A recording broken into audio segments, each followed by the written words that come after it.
మీరు 7 కొండలు 2 కొండలు అంటే కాదు, ఇది తప్పని చెప్పిన తర్వాత నేను దేవునికి మొక్కున్నాను, నేను వచ్చి మొక్కు తీర్చుకుంటానని చెప్పి వీళ్ళు భగవంతుడి మీద పగబెట్టారు.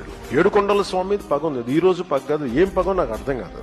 7 కొండలు అంటాం, 7 కొండలు ఎందుకు, నీకు 2 కొండలు. అందరికీ కూడా ఎడ్యుకేట్ కావాలి. అసలు ఆ జీవోలు ఇచ్చింది ఎవరు? రాజశేఖర రెడ్డి గారు ఇచ్చినారు. ఆ జీవోలు ఏంటి? టీటీడీని 7 కొండలుగా గుర్తించింది రాజశేఖర రెడ్డి గారు. టీటీడీ పరిధిని 350 కిలోమీటర్లకు పెంచింది నాయన.